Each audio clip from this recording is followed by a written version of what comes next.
This is the X-Zone Broadcast Network, broadcasting worldwide on broadcast affiliates and satellite program providers, including CNN Broadcast Network, Sirius Satellite Network, Star Media, Good News Radio Network, Angel Broadcast Network, Wiki Broadcast Network, and WPBN TV. For more information on the X-Zone Broadcast Network, visit us at www.xzbn.net.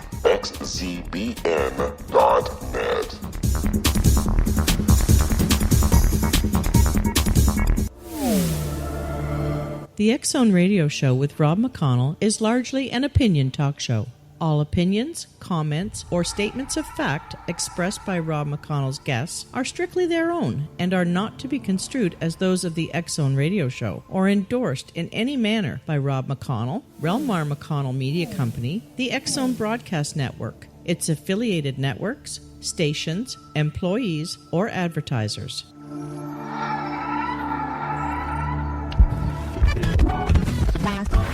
All Hit Radio.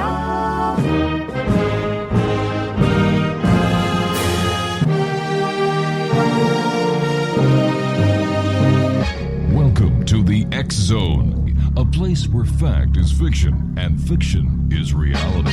Now, here's your host, Rod McConnell.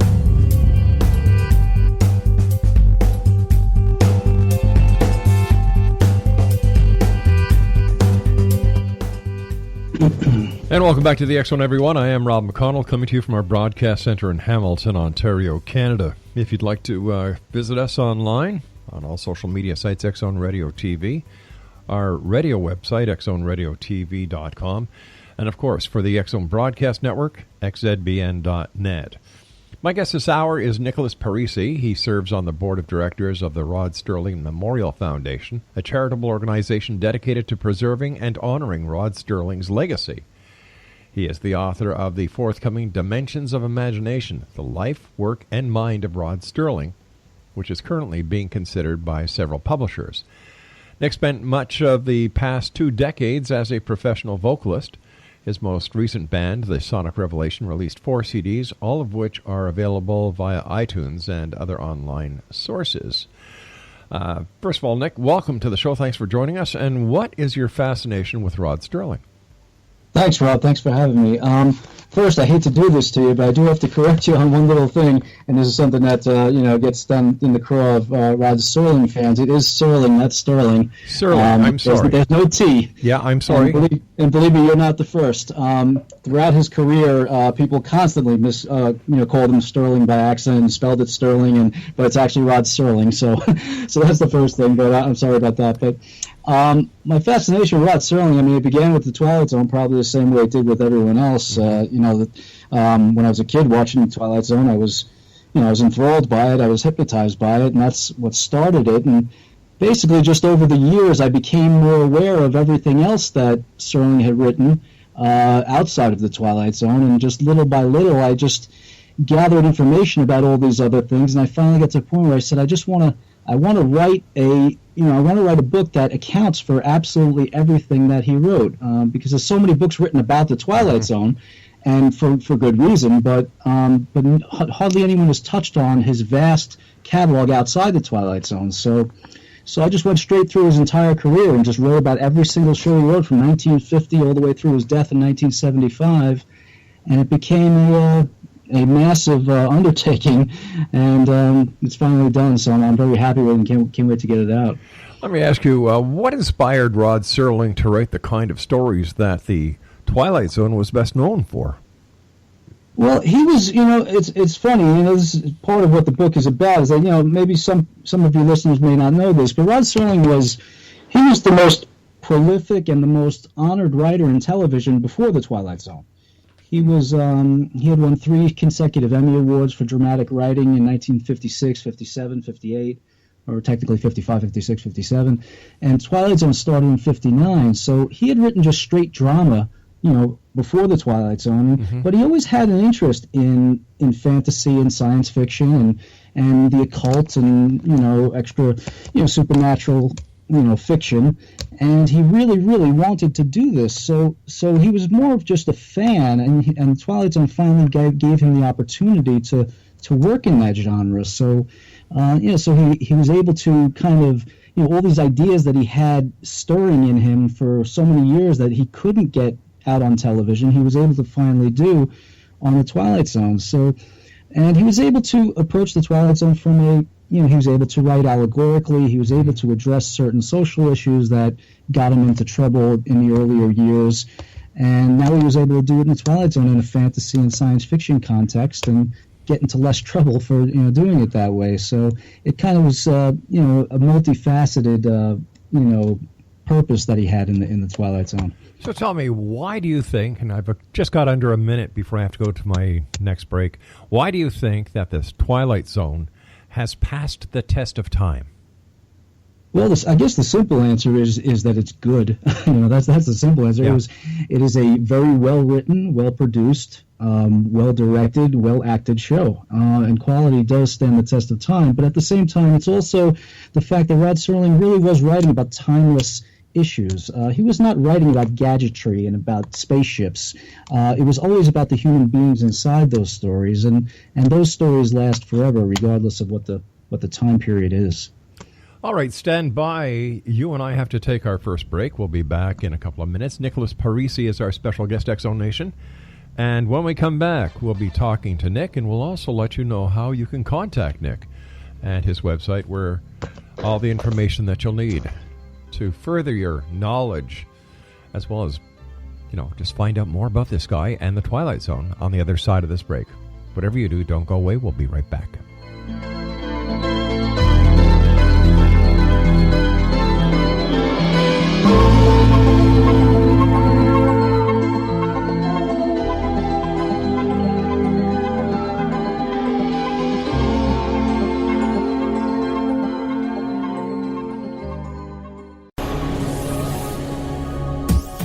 This is the X-Zone Broadcast Network, broadcasting worldwide on broadcast affiliates and satellite program providers, including CNN Broadcast Network, Sirius Satellite Network, Star Media, Good News Radio Network, Angel Broadcast Network, Wiki Broadcast Network, and WPBN TV. For more information on the X-Zone Broadcast Network, visit us at www.xzbn.net.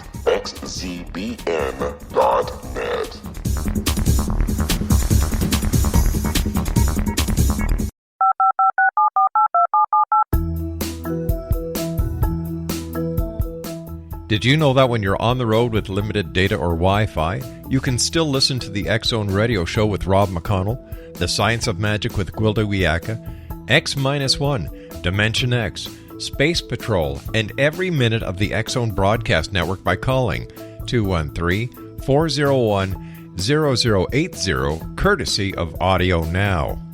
No smartphone, app, or internet needed. It saves your data plan, and it's free if you have unlimited minutes. Call 213-401-0080 to listen on any phone, anytime, anywhere. Remember, 213-401-0080 for the best of the paranormal, parapsychology, and sci-fi radio programming anywhere, 24/7, 365.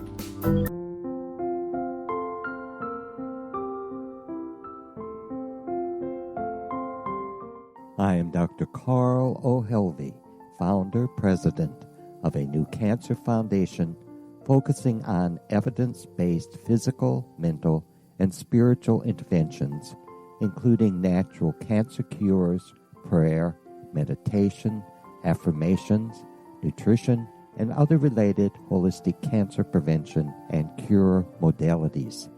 These are used in cancer education, research, and financing care. I ask for your help to continue this important work by donating at www.holisticcancerfoundation.com.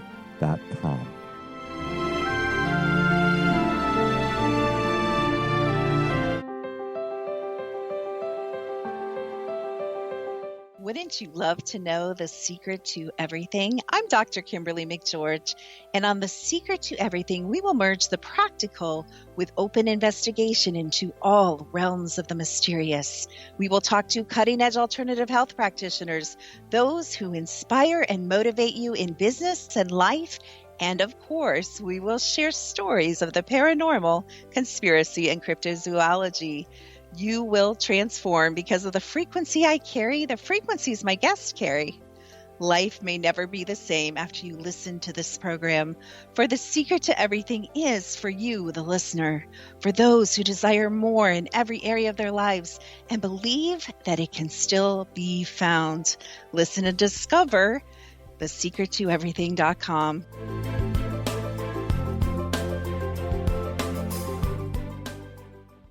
Little children aren't the only ones afraid of the dark.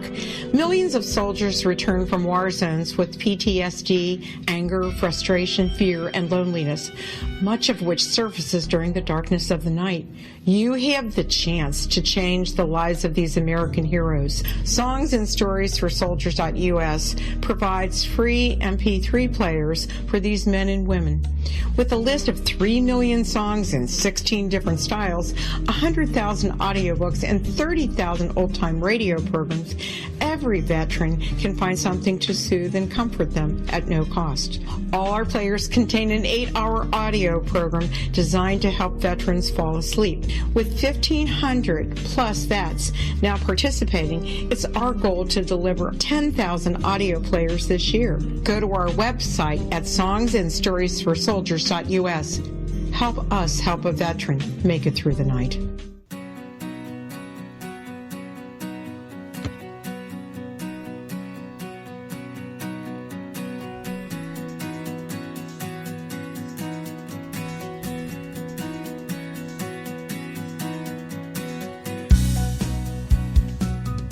Welcome back, everyone. Nicholas Parisi is our special guest this hour. We're talking about Rod Serling, you know, the guy from the Twilight Zone.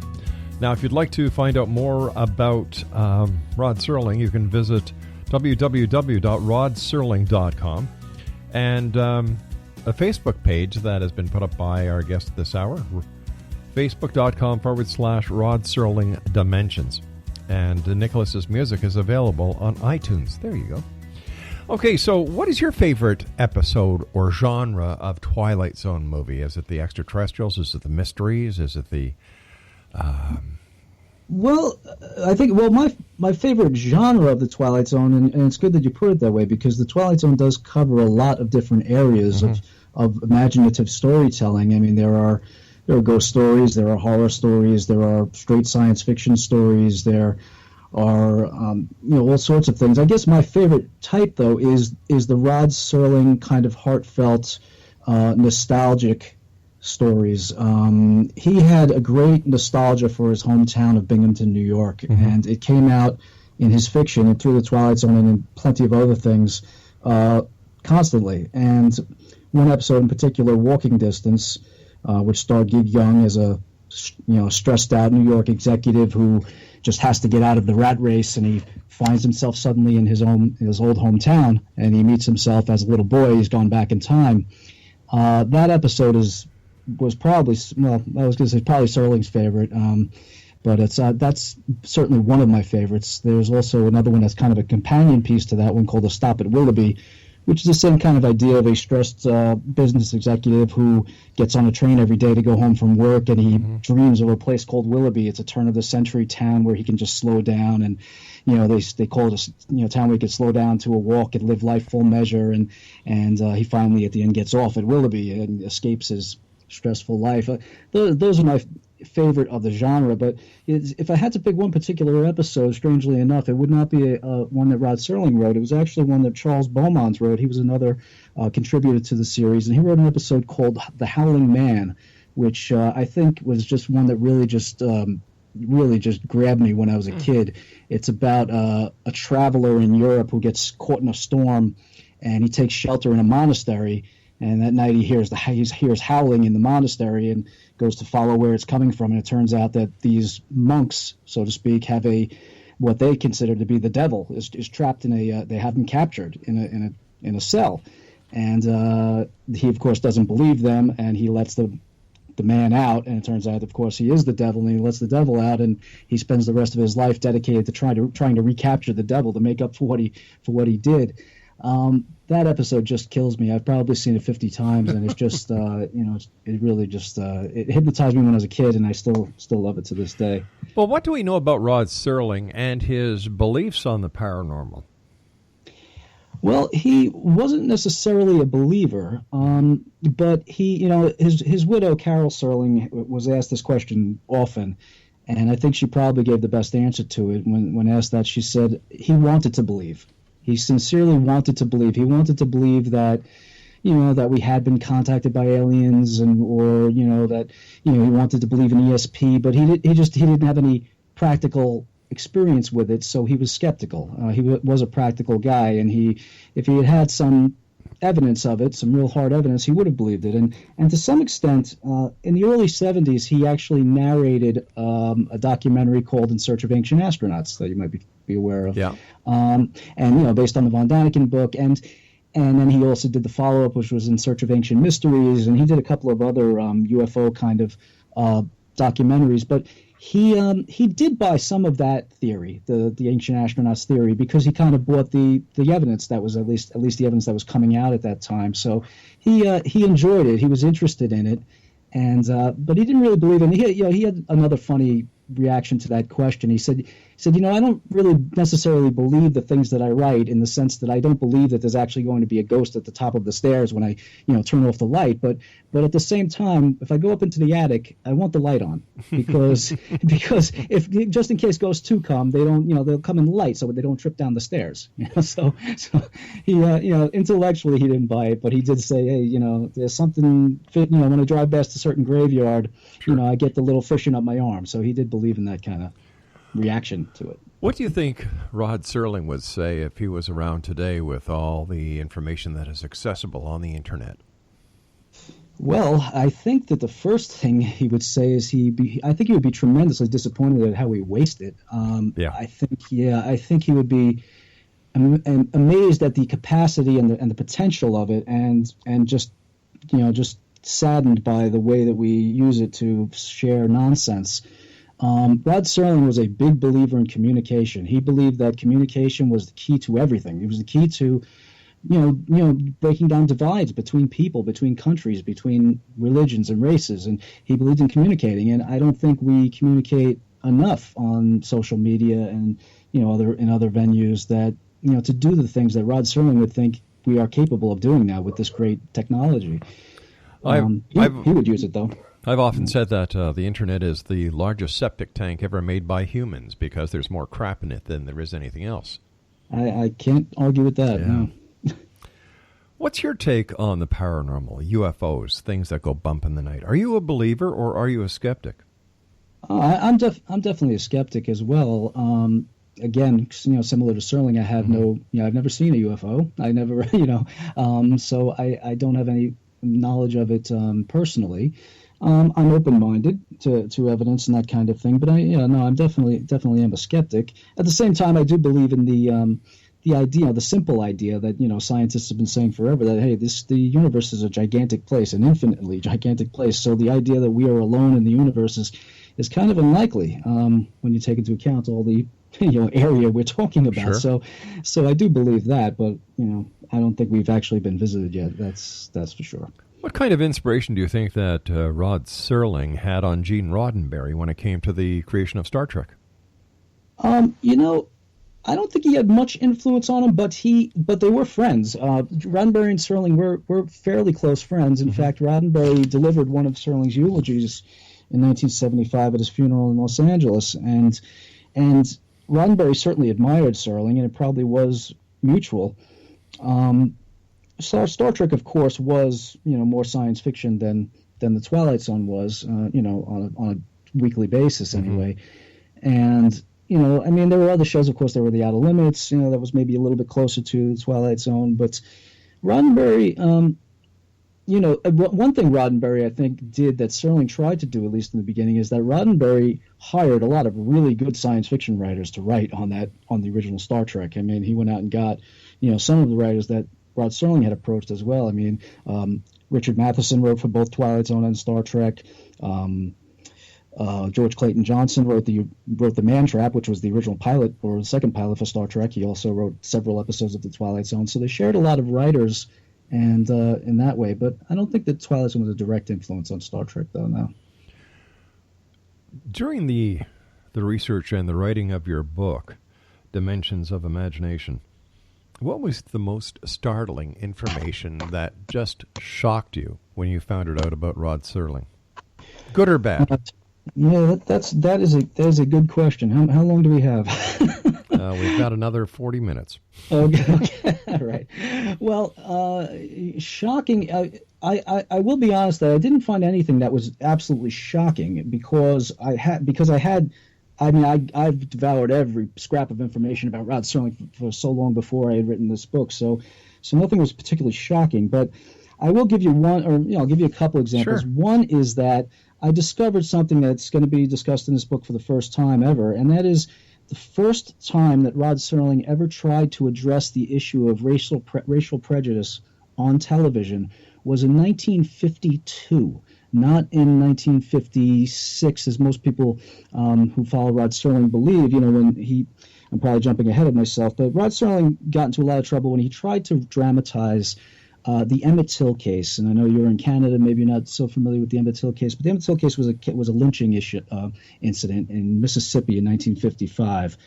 And Rod Serling desperately wanted to at least tell a version of this story on television. He couldn't do it. The sponsors wouldn't let him do it. The network wouldn't let him do it. And he ran into all sorts of problems. But what I discovered was he had actually written a script in 1952 that was aired only in Cincinnati, Ohio, on a show called The Storm that he worked on at the time. And it was about a Chinese-American couple who are essentially run out of town because they are Chinese-Americans. And it was unheard of to address something like that on television, be it local or national or whatever it was, in 1952. It was, it was absolutely beyond the pale of what was being done on television at that time. And this is a script that no one has ever talked about in any publication, so I'm really happy to get that information out in this one. That was a surprise. To give you one other example, I just mentioned that Emmett Till case. The infamous script that Serling wrote was called Noon on Doomsday. And anyone familiar with Serling will know that, has heard the story of Noon on Doomsday a million times because it is the most direct conflict he had with sponsors and agencies and the network over the issue of censorship.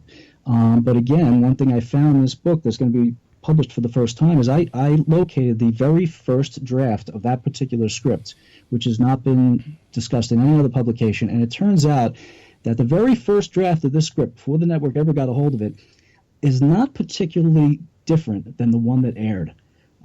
They edited it, they forced some changes on them, but it was not significantly different.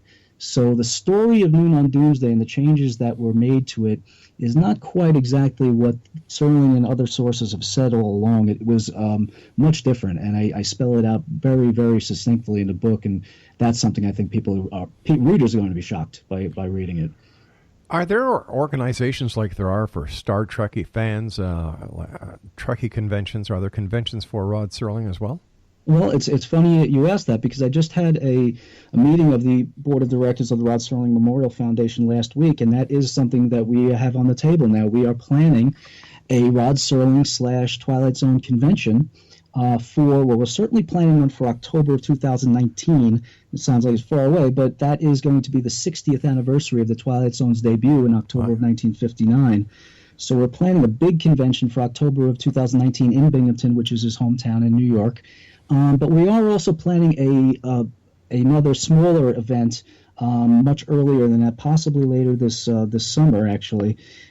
So if you want information about that, just visit www.rodserling.com, and we'll certainly have announcements on there. And these are going to be gatherings of Twilight Zone fans, maybe some people who are affiliated with the show in one way or another. And it's we're really looking forward to it. Really excited about it. And that's going to be in 2019, you were saying?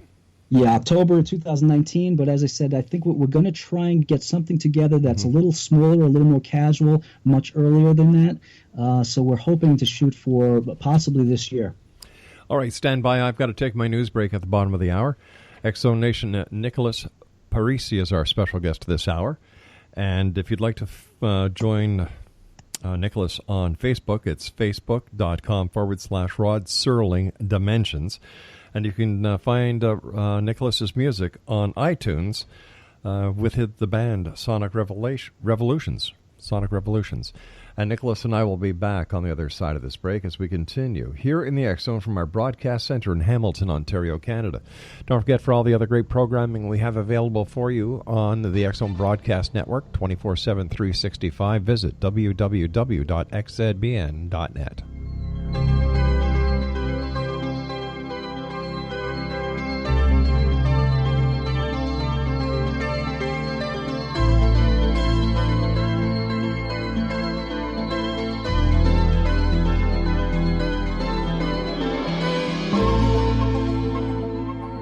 Hi everyone, Rod McConnell here, and I wanted to spend a moment on internet streaming. Everybody has heard about internet streaming, but not many know much about it. Did you know the internet streams just about everything? Movies. From new releases to old classics. TV shows. Almost every show, every episode, and much more. But the question has always been, how do you do it? Well now, thanks to the folks at 123 Ready TV, I have the answer for you. They have developed a simple program app, 123 Ready TV, that you install on your Windows PC, Android smartphone, or Android tablet that can have you streaming like a pro in less than 5 minutes. You truly won't believe how much is available or how easy it is to do until you try. And for a one-time cost of only $19.99, this product is a real winner. To learn more about 123 Ready TV, visit our website at www.xzbn.net.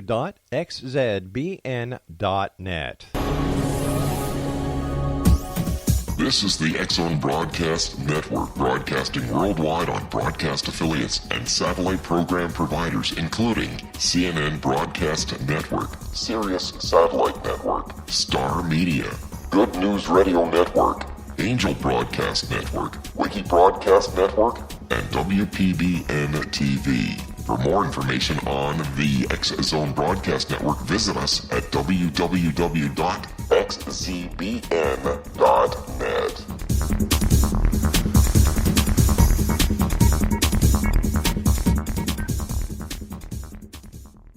How would you like to be able to read other people's minds? Well, the next best thing is here. When you know how to read a person's name, you know how the person thinks, feels, and behaves. Each letter in our name holds a key to unlock our true essence. Our name contains both our gifts and challenges in this lifetime. Mnemology science discovers personality secrets hidden in the placement of the letters of our names, including the first and last impression people remember about us. Sharon shows us how to interpret the arrangement of letters as outlined in her book, Know the Name, Know the Person. Sharon Lynn Wyeth created mnemology science after 18 years of research and testing her theories, and has supported thousands of people around the world in understanding themselves and others better. You'll enjoy Sharon's unique teachings as she shares her system to learn the gifts behind your given birth name. Even if you don't like your birth name, there are jewels in this book. If you're thinking of changing your name, ready to name your child, or wanting to get along better with others, this is the book for you. If you'd like to improve your relationships and change your life for the better, get the book today, Know the Name, Know the Person, or visit www.knowthename.com. That's www.knowthename.com.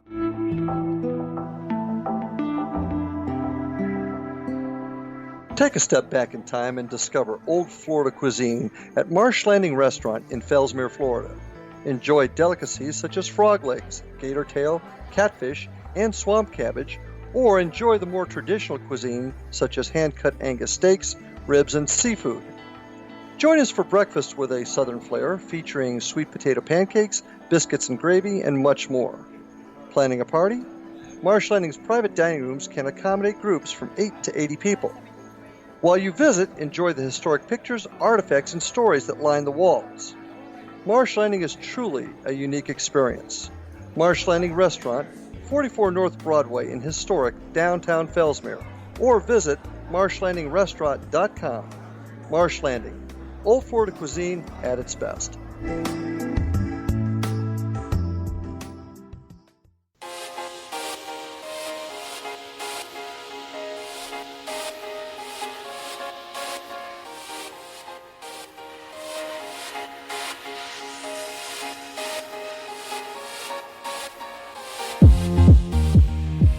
And welcome back. This is the X Zone. I am Rob McConnell.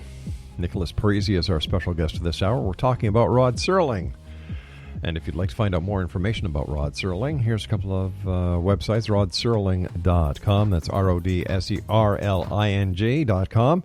And if you'd like to get a hold of some of Nicholas's music on iTunes, it can be found right then and there. What are people saying in this generation when they learn about Rod Serling and everything he's done? Well, it's interesting that, as you mentioned before, the Twilight Zone really has stood the test of time, and we do find that, the younger generation is aware of the Twilight Zone. It's one of the few shows of that era, one of the few black and white shows, that's for sure, that, that this generation or the younger generation is at least aware of. So that's a good thing. And they get it. One of the great things that the town of Binghamton does, and again, I have to mention Binghamton because Rod Serling really is Binghamton's favorite son. I mean, he's obviously the most famous resident, and he paid so much tribute to the place that they couldn't help but reciprocate. So there's plenty of things in Binghamton to, honoring Rod Serling. And one of the things that they do is in the elementary school, they will have a Rod Serling Day in the 5th grade. I think they call it the fifth dimension in the 5th grade, something like that. And they show 5th graders episodes of the Twilight Zone and ask them to comment on the meaning, the morals and the meanings of the episodes. And these kids get it. They really understand it. I mean, I'll give you an example. Sure. One of the most famous episodes, it's called "The Monsters Are Due on Maple Street." This is an episode about a town that, an idyllic American suburb on a given summer afternoon sees a meteor. They think it's a meteor pass overhead. And immediately after the meteor passes overhead, things start happening strangely in the town. Their phones stop working, their appliances stop working, their cars stop running. Suddenly a car will start for no reason and stop. The lights will go on and stop. And soon enough, they start to suspect each other. They start to suspect that maybe that meteor was actually a spaceship, and maybe one of them is an alien. And their suspicion of each other becomes paranoia and turns violent, and they essentially destroy themselves.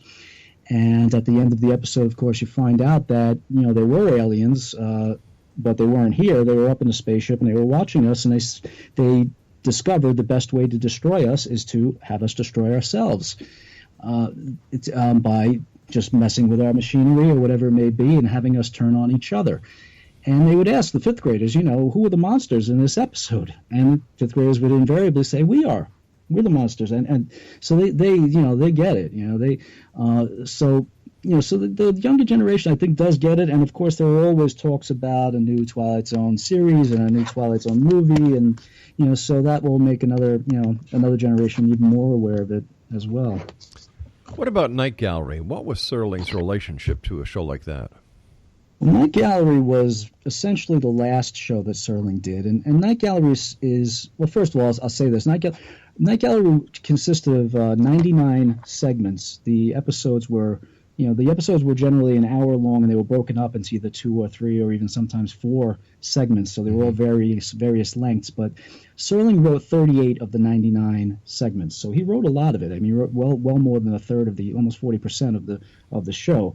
But at the same time, it was kind of a tragedy for Serling because he had no control over the show other than writing. And even his writing was sometimes tampered with and edited and that kind of thing. And he had no control over casting or directors or budget or anything like that. So it became very quickly, Rod realized that this was not going to be the show he thought it would be. He thought it was going to be another Twilight Zone, really, although it was more horror than the Twilight Zone ever was. But what happened was, he didn't insist on having creative control of the series.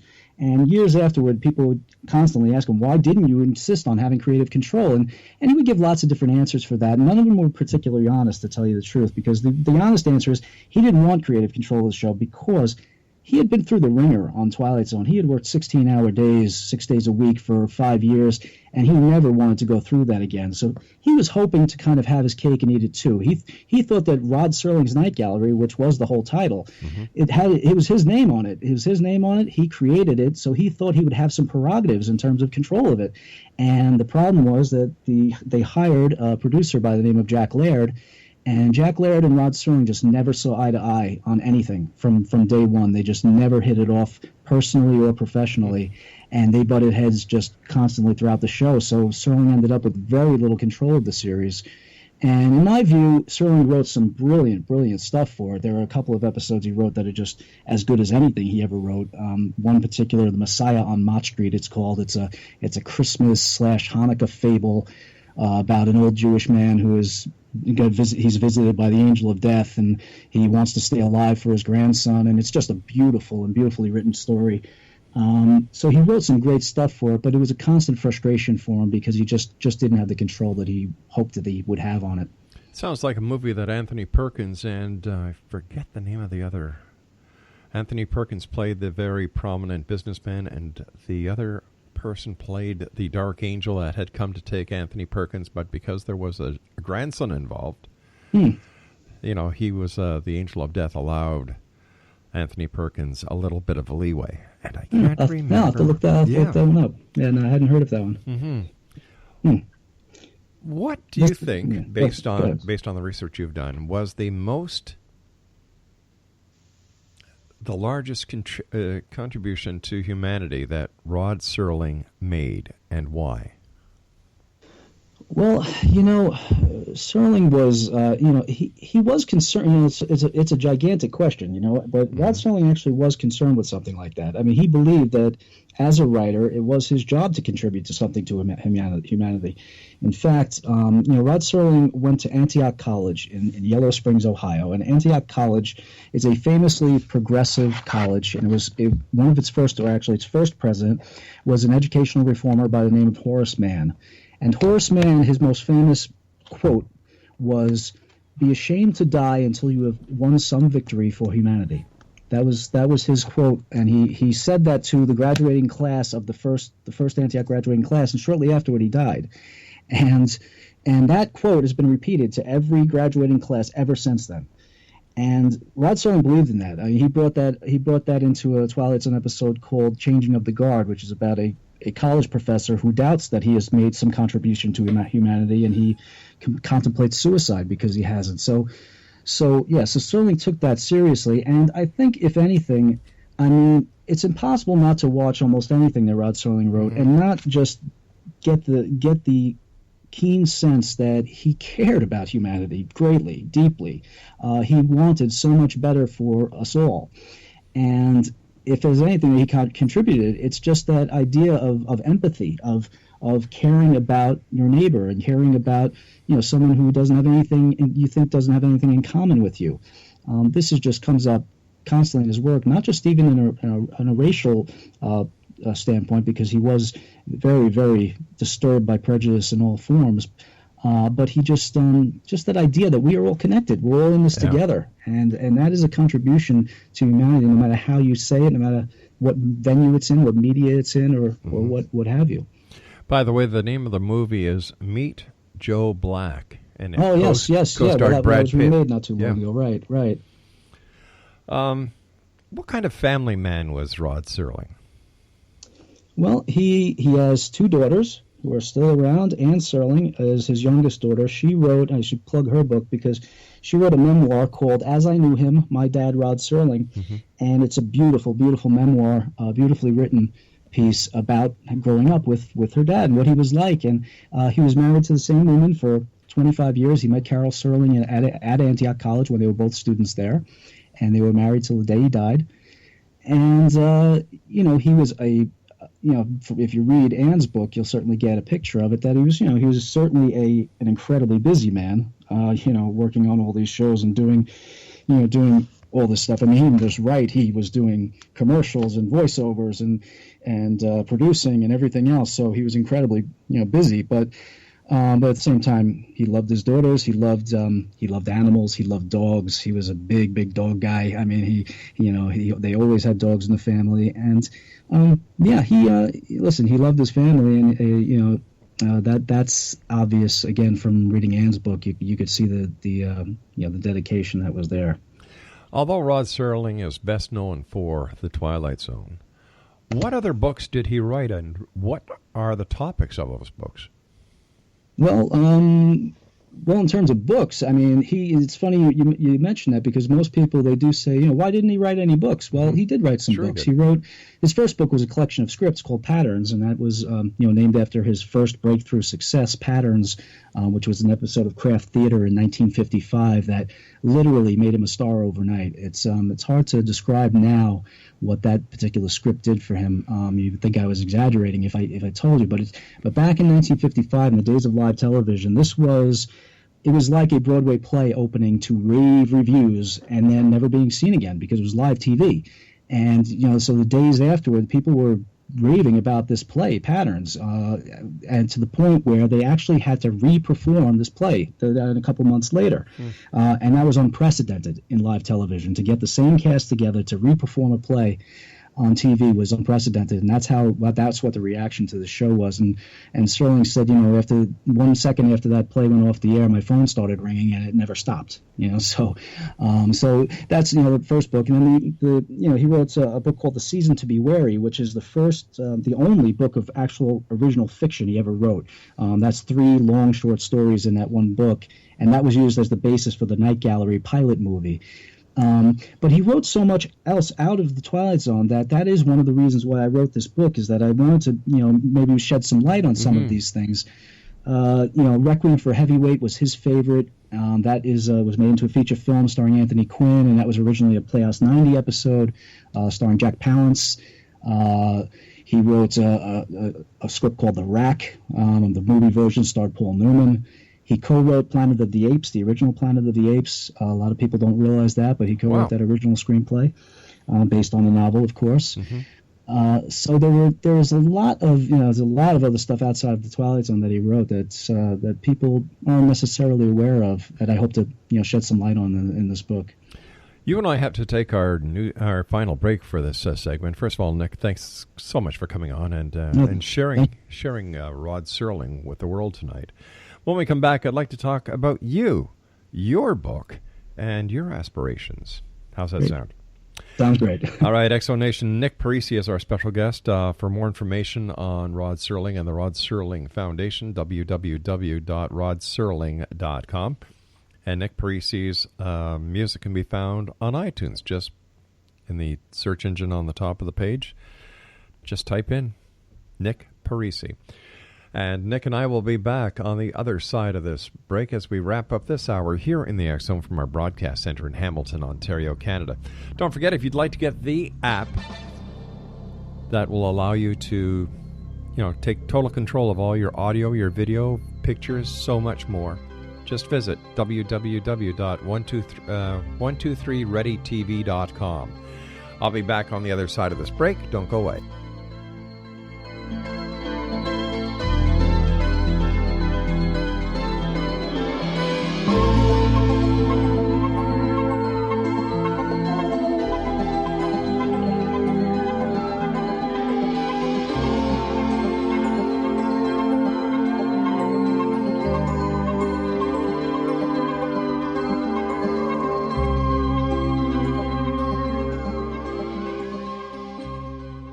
Hi everyone, Rod McConnell here, and I wanted to spend a moment on internet streaming. Everybody has heard about internet streaming, but not many know much about it. Did you know the internet streams just about everything? Movies. From new releases to old classics. TV shows. Almost every show, every episode, and much more. But the question has always been, how do you do it? Well now, thanks to the folks at 123 Ready TV, I have the answer for you. They have developed a simple program app, 123 Ready TV, that you install on your Windows PC, Android smartphone, or Android tablet that can have you streaming like a pro in less than 5 minutes. You truly won't believe how much is available or how easy it is to do until you try. And for a one-time cost of only $19.99, cents. This product is a real winner. To learn more about 123 Ready TV, visit our website at www.xzbn.net.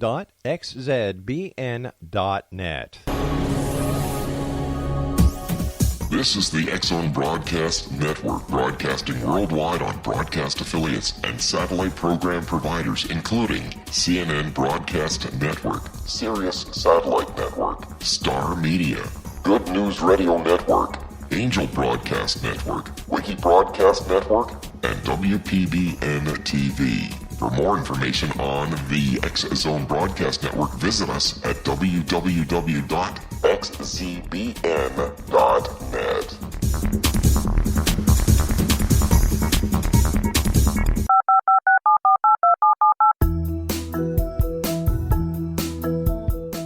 Did you know that when you're on the road with limited data or Wi-Fi, you can still listen to the X-Zone Radio Show with Rob McConnell, The Science of Magic with Gwilda Wiyaka, X-1, Dimension X, Space Patrol, and every minute of the X-Zone Broadcast Network by calling 213-401-0080, courtesy of Audio Now. No smartphone, app, or internet needed. It saves your data plan, and it's free if you have unlimited minutes. Call 213-401-0080 to listen on any phone, anytime, anywhere. Remember, 213-401-0080 for the best of the paranormal, parapsychology, and sci-fi radio programming anywhere, 24/7, 365.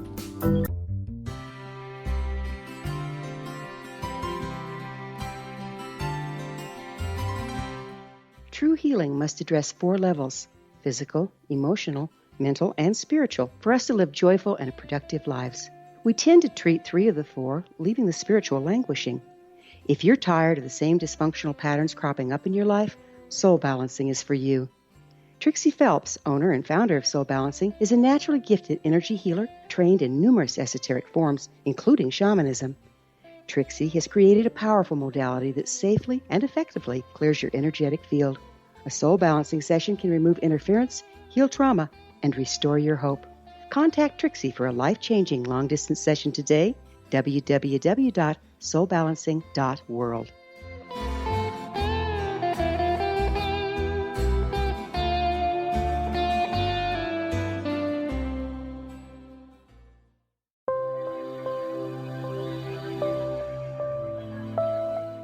There's a legend shared by many indigenous cultures of a time when the nations were cast to the 4 corners of the world. Each nation was given a body of sacred knowledge that held a different portion of the truth to preserve. True reality could not be known until all the nations reunited, combining the information. If a single one was missing, the world could not be reborn and darkness would prevail. The Science of Magic Radio is dedicated to reuniting the sacred knowledge. With the understanding, none of us has all the answers, but together we can open new perceptions and possibilities. Through our combined vision, the world can be reborn into a place where darkness no longer prevails. Join me, Gwilda Wiyaka, and the Science of Magic daily on the X-Zone Broadcast Network, xzbn.net, or visit us at thescienceofmagic.net.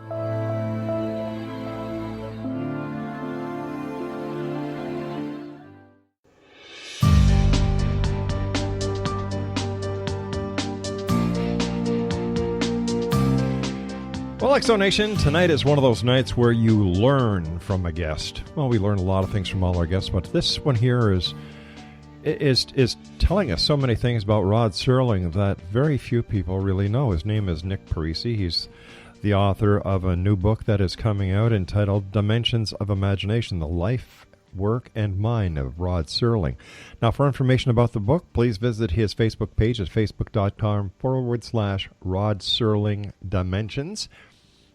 For more information on the Rod Serling Foundation, rodserling.com, and Nick's music can be found on iTunes. Nick, thanks very much for joining us. But let's talk about your book. When did you get the idea? Well, it took about 4 years to write, so I guess I got the idea about almost 5 years ago.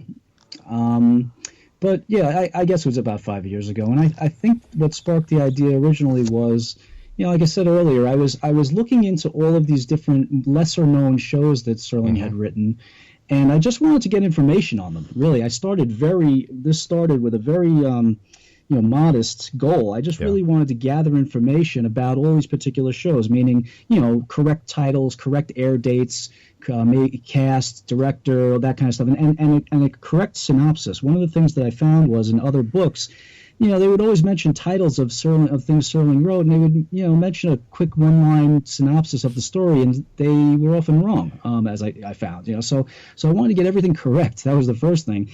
And I was also collecting videos because, this may be something that your listeners may not realize, but, a lot of Serling's early television work was done in the days of live television. And in the days of live television, these shows often weren't preserved. They were, performed live, and that's it. They weren't rerun. They weren't, sometimes they weren't preserved, or if they were preserved, by kinescope process, and that is the process of they would point a movie camera at the monitor, at the TV monitor, to record what's coming through on the TV, and then generally they would take that kinescope, they called it, and they would send it, say, to California, to the other coast to show on the West Coast, and after that they'd throw it out.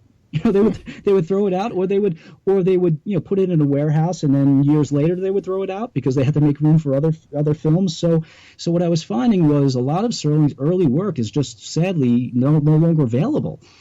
So what I wanted to do was to just find out what is available, what still exists, what doesn't exist, what can I get my hands on, and what can I get my hands on. So I started that as almost like a cataloging thing of, all right, where certain films are located, what's been released commercially, what hasn't been released commercially, and then it just grew exponentially from there, because as soon as I started to do that, I said, I can't write a book about Rod Serling that is this superficial. I have to delve into this stuff. So the book ended up being kind of part biography, part reference guide, part literary analysis of all the stuff, everything that Rod Serling ever wrote. And he wrote, Rod Serling was almost certainly the most prolific writer in television history. He had well over 250 scripts produced on television. 92 of them were on the Twilight Zone. The Twilight Zone was 156 episodes. Rod Serling wrote 92 of them, which is ridiculous. It's just an insane number. He wrote 38 segments of Night Gallery, so that's 120 right there. So do the math. He wrote at least 130 things outside of those two shows. So I went through all of that stuff and ended up with this, with what I think is a very cohesive narrative of Serling's life and creative life through his work all the way through. And it was, watching all this stuff. And one thing I did was I watched every single thing that still exists. Anything that Rod Serling wrote that exists, I watched. So I was able to watch this stuff at the Paley Center for Media in New York City. They have a bunch of otherwise unavailable shows. I watched them there. I watched some things at UCLA, at the Film Archive in UCLA. A lot of the stuff I collected on my own of old public domain kind of shows that I have. And I watched. So I think I watched 215 different shows. That's a lot of watching. Yeah, it's a lot of watching, but that was the most fun part of doing this, of course. So that was great. And it was a labor of love. It really was, because I just I so admire the man and his work. So it really was a fun thing to do. All right. Now, what was the hardest part for you about writing this book? Oh, well, the hardest part, I'll give you a couple examples. Okay. One is that I mentioned earlier that when Rod Serling graduated from college in Ohio, the first real dramatic writing that he did was for a series called The Storm, and The Storm was shown only in Cincinnati, and it is very, very hard to get information about this show. It ran from May of 51 until July of 52. And just getting the dates and titles of these episodes was hard.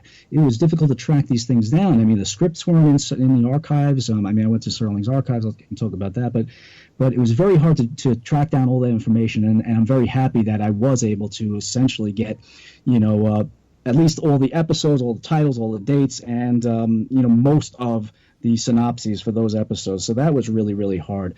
The other thing that was hard was, as I mentioned earlier, that whole Noon on Doomsday story when I first uncovered this idea that the fact that this original script really wasn't quite as different from the broadcast version as maybe Serling made it out to be, I had to really, really be careful about how I told that story, because it didn't jive, and it's such a key part of Serling's legend that I wanted to make sure I got it right, and I think I did. So that was pretty difficult as well. Did any of the members of the Serling family help you at any part of the journey of writing your book? I've thankfully become close friends with Ann Serling, his daughter, and she helped me only in the sense of encouraging me and reading some things, and and checking some facts here and there. But otherwise, no. I mean, that was really the only involvement. And, she and her husband, Doug, have been kind of my biggest cheerleaders on this from the moment that I approached them with it. And so, yeah, that alone is a big help. I mean, you sometimes need somebody who's really just tells you how much they like what you're doing and encourages you to do it. So they help me tremendously. How close are you to getting your book published? I think very close. It's been like a kind of a rain. It doesn't rain, but it pours kind of thing. Just this last week, it's been a flurry of back and forth with different publishers. So I think I'm going to have some good news, really, really soon. I will post it on my Facebook page for sure, and I really do think that's going to be within the next couple weeks. After people read your book about the life of Rod Serling, what would you like them to leave with? What is the most important part of your book that you want the public to remember? Well, I guess the first most obvious thing would be just the simple fact that Rod Serling was more than the Twilight Zone. Mm-hmm. He was a lot more than the Twilight Zone. He wrote a lot more. He said a lot more. He was just he was a tremendous writer, and he was more than that particular show. I guess that would be the first thing. And the second thing is I hope that they get a sense of what a good guy this was.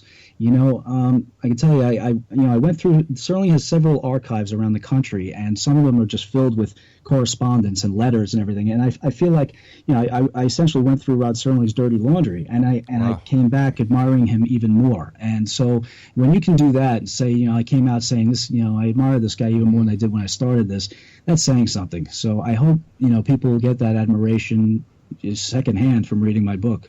So what did it feel like reading a letter that was for Rod Serling? Sometimes it was surreal. Sometimes it really was. Sometimes I did get the goosebumps, I really did. I'll give you another example of that. Sure.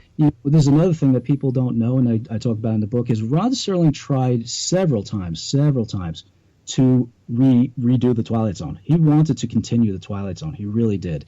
As worn out and beat and tired he was of the whole rigmarole and the whole TV business, he wanted to continue to do it. And I found one particular letter as late as 1969. So this is 5 years after the Twilight Zone was canceled. 1969, he wrote a letter to someone at CBS, and it was about something completely different. But in the middle of the letter, he digresses, and he just says, and I hope I can use just a little bit of the profanities. He said, "What the hell ever happened to my 1-hour Twilight Zone series? Yeah. Now that I've been out of the business for so long, I want to get back and get the band back together, and or get the team back together." So I read that, and I tell you, I got the goosebumps, because that was like getting the band back together. I mean, to think that Rod Serling could have done the Twilight Zone again in 1969 is just something that any Twilight Zone fan just would grieve that he wasn't able to do it again. But if there are as many fans as you believe they are, why was the series canceled? Well, at the time, the series, at the time, believe it or not, 5 years for a series at that time was a pretty long run. 5 years. There were shows like, Gunsmoke that ran forever and ever, or Bonanza or something. But 5 years for the Twilight Zone was a pretty long time. And as I said, Rod Serling was burnt out creatively and physically and emotionally and mentally. He really was. And the fifth season of the Twilight Zone certainly is the worst of the 5 seasons. So it probably was time, it was time for it to go. But at the same time, he wanted to hold on to it. If you read what he said, of course, he always says it was a mutual decision and I was fine with it going, and he was. But if someone had offered him a 6th season somewhere, if another network or whatever, he would have done it. He would have jumped on it, because he really did want to continue it. So it was just died kind of a natural causes, I think. Hey, listen, it's time for you and I to say so long for now, but do me a favor, when your book comes out, get a hold of us. We'll get you back on. I will, Rob. Thank you so much. Oh, don't go yet, because I'd like you to tell our listeners where they can get all the information about you and promote your website, as well as where they can find your iTunes. I appreciate that. My website for the book is the Facebook page, facebook.com/Rod Serling Dimensions, one word, and you can find information about Rod Serling, the book, and everything else there. The Rod Serling Memorial Foundation can be found at rodserling.com. And if you're interested in the music, it's heavy rock.